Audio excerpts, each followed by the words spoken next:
Buenas tardes, ingeniero Piscoya. En esta ocasión, el Grupo 4 vamos a presentar nuestro trabajo, que es acerca de la implementación de un sistema de comunicación inalámbrica punto a punto, usando los equipos SDR, el laboratorio de telecomunicaciones de la FIA Uni. El Grupo 4 está conformado por mi persona, Alex de la Cruz Torres, y por mis compañeros Antonio Sacaco Maldonado, Leonardo Montoya Obeso y Jessy Ramos Franco.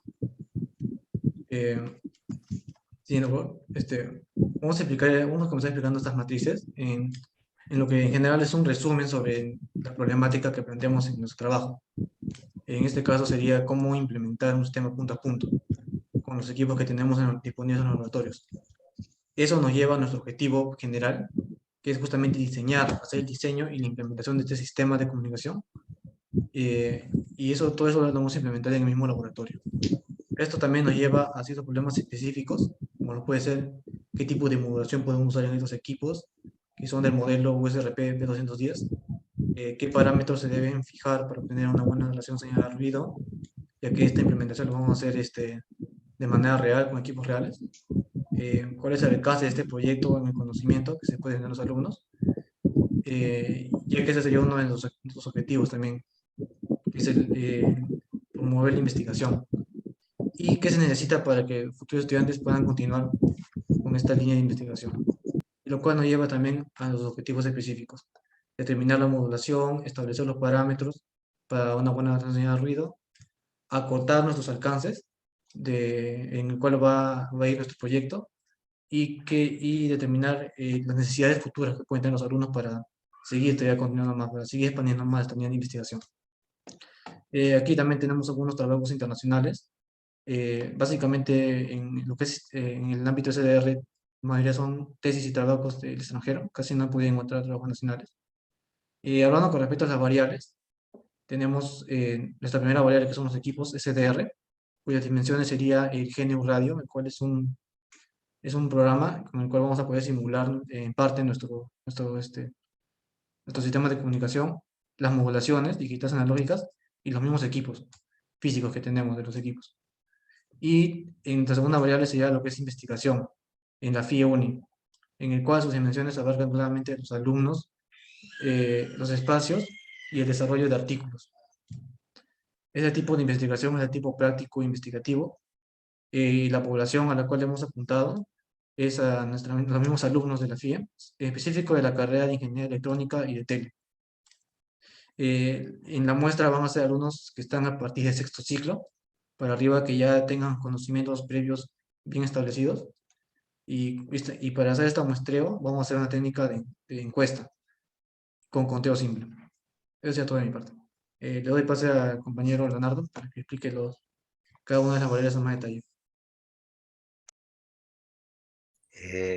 Sí, voy a hablar acerca de la operación de variables.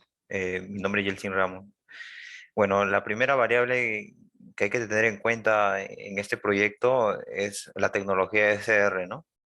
En las cuales, como mencionamos acá, es una tecnología ya disponible desde los años 70, ¿no? Y la primera demostración del prototipo fue presentado en el 88 aproximadamente, ¿no?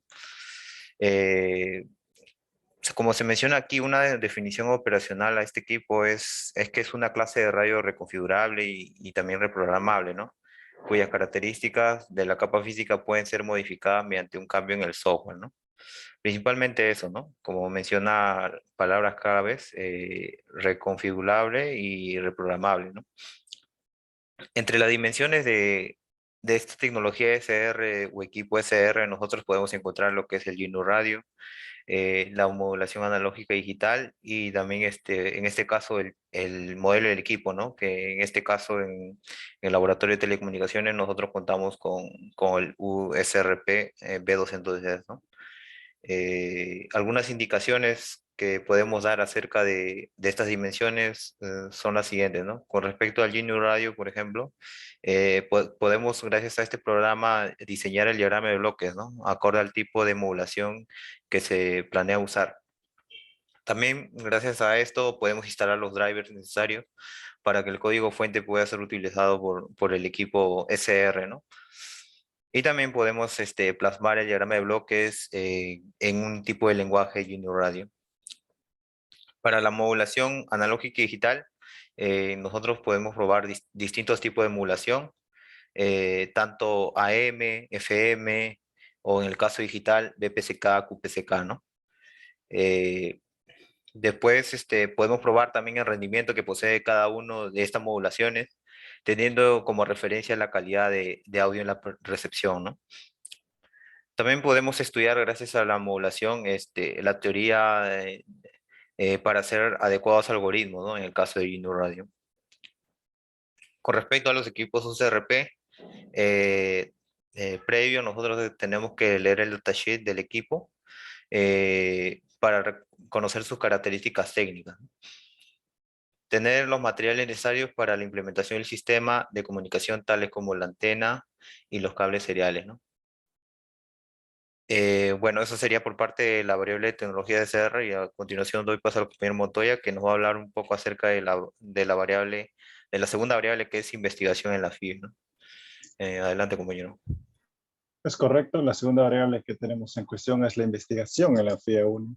En este caso, la investigación se ve como un proceso de descubrimiento de un nuevo conocimiento o de nuevas técnicas en respecto a un área específica.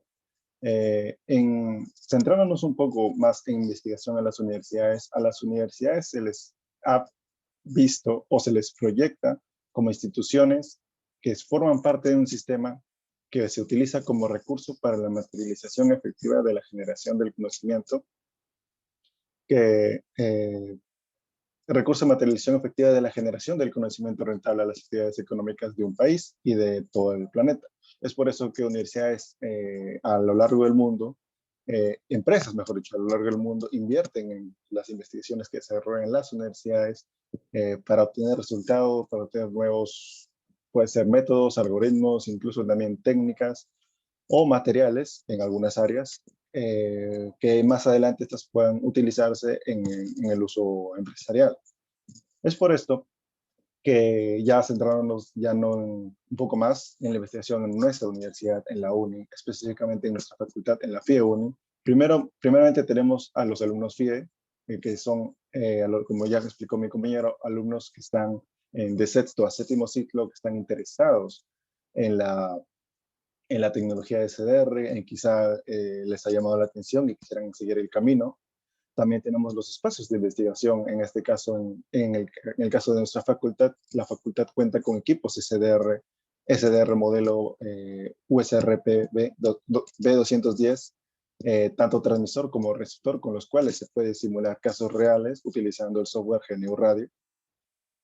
Y también tenemos, como se puede observar ahí, el desarrollo de artículos. La finalidad, o mejor dicho, cómo se desarrolla o cómo se plasma lo que se desarrolla en las investigaciones. Todos los conocimientos, todo el procedimiento se plasma en un artículo científico. Este puede ser un paper, puede ser un artículo en una revista o incluso una maestría o un doctorado.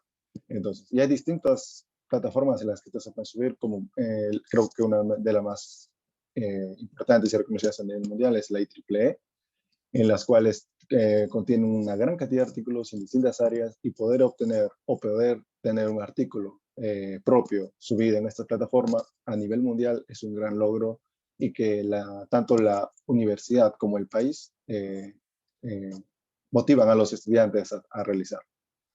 Siguiente, por favor, compañero. En nuestro caso, el software, el SDR, primero comenzamos con la modulación AM, la cual es nuestra experiencia número 1, simulación transmisor AM. Siguiente, compañero. Antes de entrar a la modulación AM, que lo explicará más adelante mi compañero Anthony Sakako, primero hay que reconocer los bloques utilizados que se requieren para utilizar el software GNU Radio. Pero tenemos el generador de ruido. Para simular un entorno real, necesitamos agregarle ruido a nuestra señal para poder asemejarlo lo más cercano a la realidad. Y hay muchos tipos de ruido. Uno de los más conocidos y con los que se desarrolla más y con los que se utiliza más en los temas de simulación de distintos algoritmos en la investigación es el ruido AWGN, ese ruido gaussiano complejo. Y luego tenemos el control automático de ganancia, el cual lo que especifica es básicamente ajustar la potencia de la señal, es decir, simular la atenuación por distancia de la energía de la señal. Luego tenemos la transformada de Hilbert, que todo es un poco ya matemático, en el cual se da el número de toques para la transformada. La transformada de Hilbert funciona también con la transformada de Fourier. También tenemos el complejo a módulo, que es un bloque necesario que se utiliza para obtener el módulo de la señal compleja. Tenemos un delay para generar un retardo de la señal, porque en la vía real siempre va a haber un retardo, ya que demora en llegar del transmisor al receptor. Y tenemos un audio sync que nos permite escuchar el audio que se emite y que se recibe. También tenemos un filtro pasabajo, es un filtro simple, un filtro pasabajo. También hay otros bloques más avanzados, filtro pasabanda, filtro pasalto, etc. También hay un bloque DC, que es ese filtro y se carga de eliminar la componente DC de esa señal. Básicamente es eso. Tenemos el QT-GUI Time Sync, los GTU-GUI Time Sync, que básicamente lo que hacen es mostrarnos la señal en tiempo y en frecuencia. Básicamente funciona como un osciloscopio y eso es función para visualizar el resultado de nuestra simulación. Entonces, a continuación, mi compañero va a comenzar a explicar sobre modulación AM. Bueno, hablemos de la modulación AM. Es la modulación analógica más sencilla que tenemos. Para ser exacto, vamos a tratar de hacer un esquema general de la modulación AM, ¿no?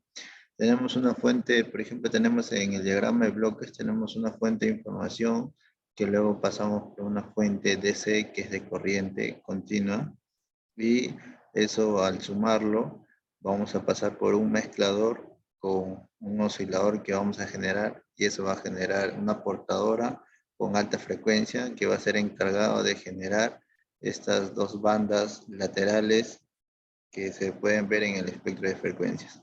Y luego eso ya se envía a través de una antena y la modulación va a viajar por radiofrecuencia. Entonces, para hacer estos casos de simulación tenemos que tener claro algunos conceptos de procesamiento digital de señales, porque en estas simulaciones usamos sampling rate, ¿no? Son muestras por segundos que nos van a permitir ver la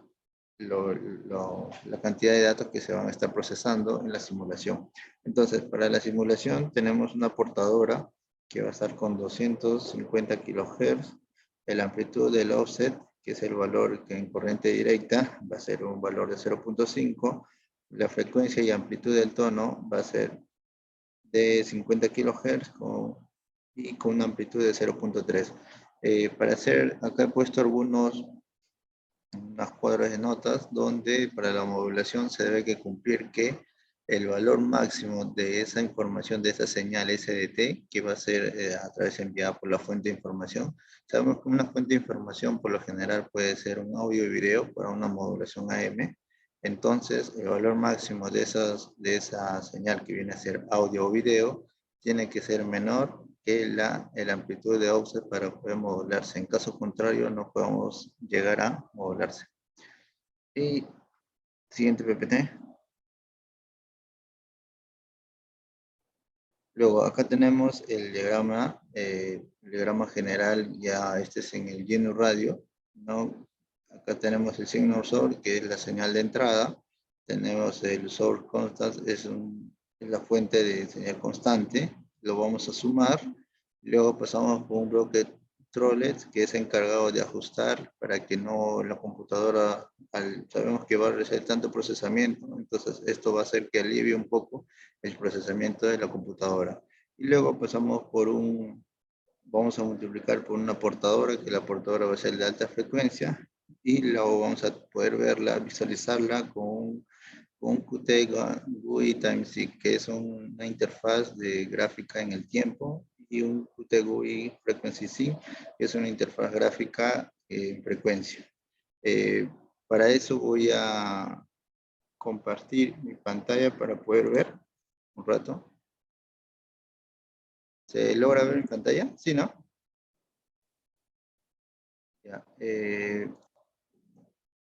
Este viene a ser el cuadro original. Entonces, estamos usando una frecuencia de muestreo de 950 kHz. Entonces, cabe aclarar algo que también que la frecuencia de muestreo por lo general tiene que cumplir el criterio de Nyquist, que viene a ser 2 veces, tiene que ser mayor 2 veces a la frecuencia máxima que se está utilizando. Entonces, acá prácticamente sí llega a cumplirse, ¿no? Porque 250 por 2 es casi 500. Entonces, la frecuencia de muestreo llega a ser 950. Entonces, sí llega a cumplir ese criterio. Y pasamos a simular.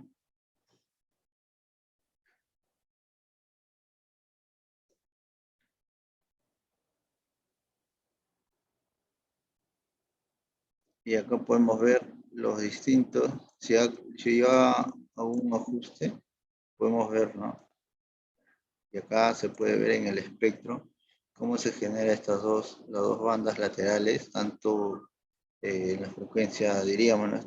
Se ven frecuencias positivas y negativas porque estamos trabajando con señales complejas. Y acá podemos ver que si variamos, digamos, el offset, podemos ver que cambian algunas cosas. Entonces podemos ver acá la señal que todavía está modulada.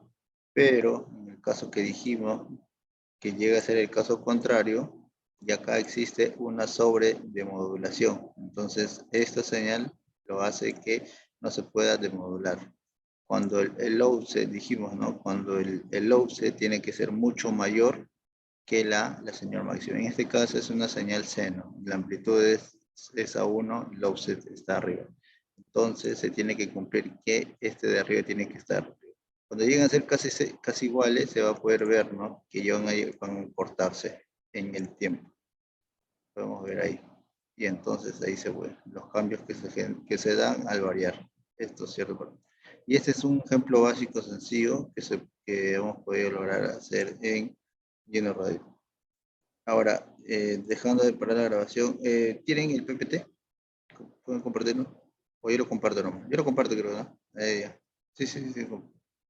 Ya, acá podemos ver, ¿no? Los distintos resultados que hemos logrado, tanto variando los parámetros. Ahí están, ¿no? Tenemos los 3 casos, cuando es una modulación, cuando es igual, el índice de modulación es igual a 1, cuando el índice de modulación es mayor que 1 y menor que 1. Cuando es 1, estamos llegando al límite de la modulación. Cuando es mayor que 1 ya no se puede. Y cuando es menor que 1, también sí se puede modular. Demodular, diré. Y acá, esto es este cuadro de nota, es para una señal de audio. Cuando tenemos un archivo en .wav, estamos usando una frecuencia de muestreo con 44.1 kHz, que luego también se va a poder ver. Siguiente PPT.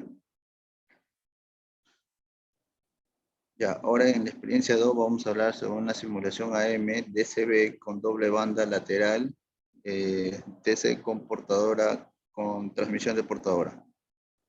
Y luego vamos a hacer la demodulación no coherente. Entonces, ¿qué quiere decir una demodulación no coherente? Que tenemos una señal y no conocemos a esa señal, no lo conocemos tanto en el tiempo, ni sabemos su ubicación.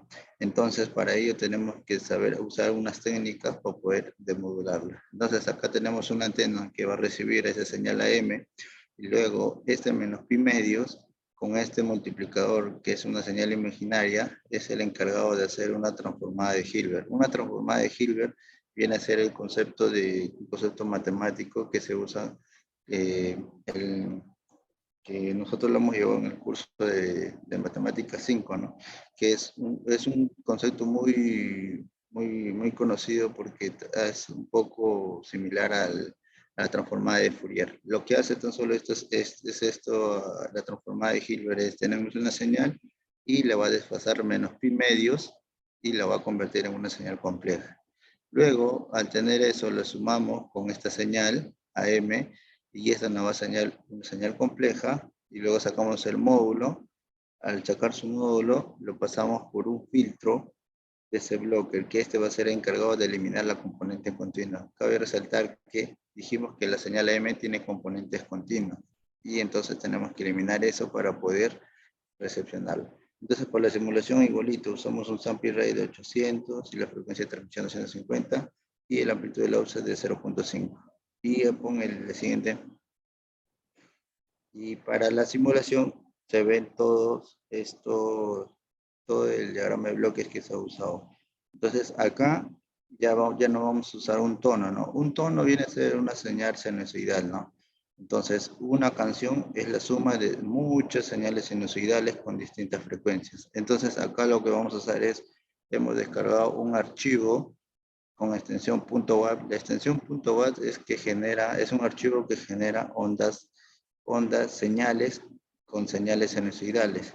Entonces, vamos a tener un archivo con un montón de señales seno o sinusoidales o cosinusales con distintas frecuencias. Y luego vamos a poder llevarla a hacer una modulación AM y luego vamos a recepcionarla usando una detección no coherente y vamos a poder escucharla. Y luego también hemos agregado por acá un noise source, que es una fuente de ruido para ver cómo varía cuando le ingresamos ruido. Y voy a compartir la simulación.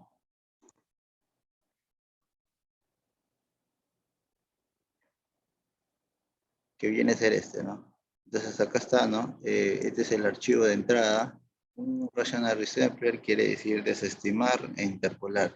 Quiere decir, desestimamos con 44.1 kHz porque esa es la frecuencia que se debe leer a un archivo con extensión .wav. Y luego vamos a interpolar a 800 kHz, que viene a ser la frecuencia de muestreo. Luego le agregamos la constante, luego lo multiplicamos por la portadora. Y tenemos acá el bloque Towlet, que es el encargado de aliviar para no se genere tanto procesamiento para la computadora, no se sature. Y luego acá agregamos en la etapa de la recepción, vamos a probar agregando un tipo de ruido gaussiano y luego pasaremos a demodularlo usando transformada de Hilbert.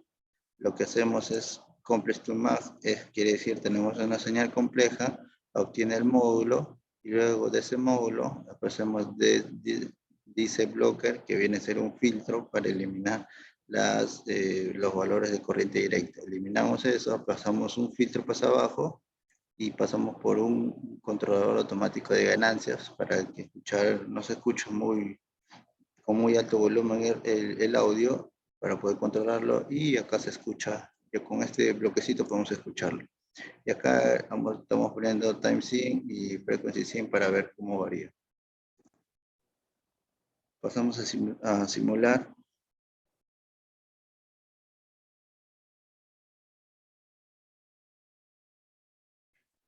Y acá tenemos, no estamos escuchando el sonido, la música que es en este caso, y tenemos acá, ¿no? El offset, y acá tenemos ruido.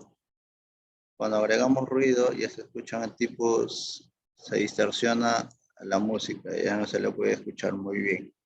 Y eso se puede ver acá, que hay dentro de esa banda o la frecuencia que está operando la señal, el ruido está siendo afectado. Entonces, si le agregamos más, ya no llego a escuchar nada, ¿no? Llego a escuchar más ruido. Y ya no se puede demodular, se demodula un poco, la demodulación es muy brusca y no se llega a dar.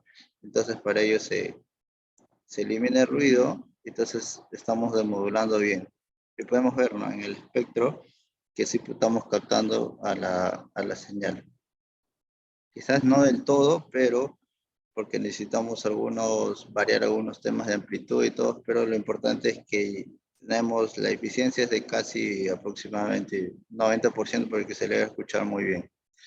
Y acá esta es la frecuencia de la portadora que nosotros estamos enviando.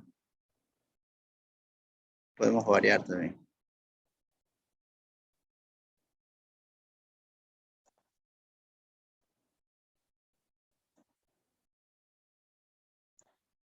Y eso sería con respecto a ese tema de demodulación no coherente usando transformada de Hilbert. Y dejo de compartir para que muestres el otro, por favor.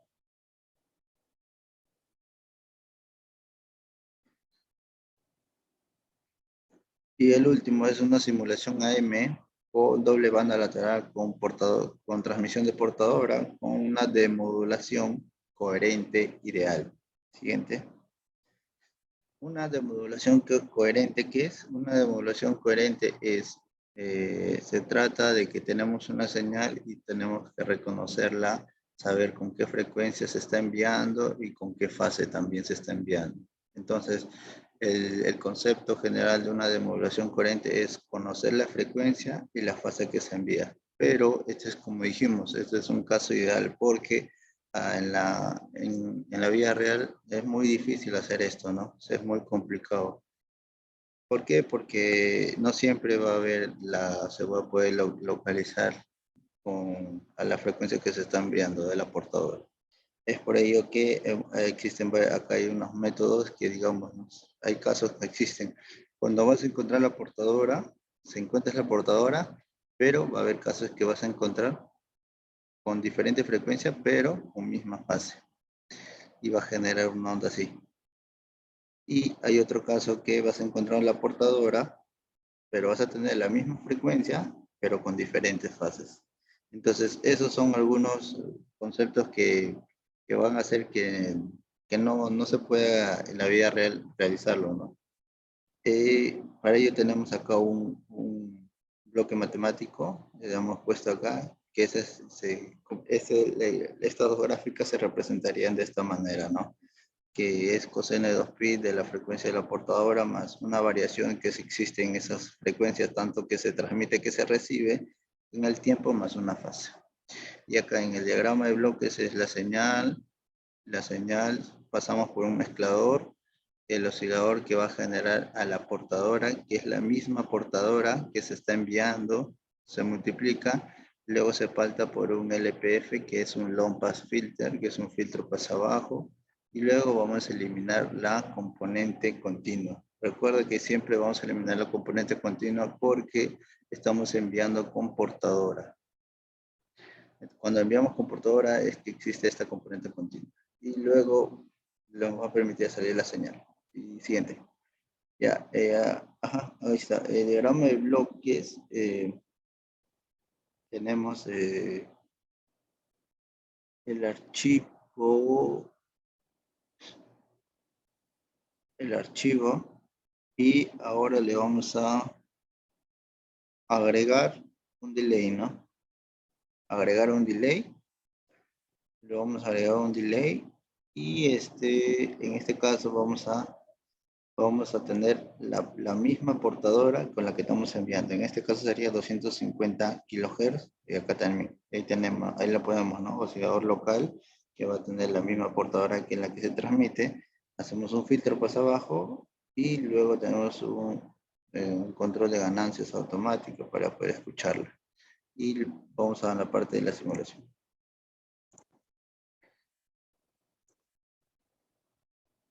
Ya, eso es lo que estamos viendo ahorita, la parte de la detección no coherente. La portadora es esto, entonces en la recepción tienen que tener lo mismo, la misma frecuencia para poder llamarse una detección coherente. Entonces, este bloquecito de delay va a hacer que se retarde a la señal que estoy enviando. Entonces, esto va a ser el causable de generar diferentes fases aquí, ¿no? Y luego vamos a poder recepcionarla, un long pass filter, y poder escuchar a la señal. Entonces, pasemos a...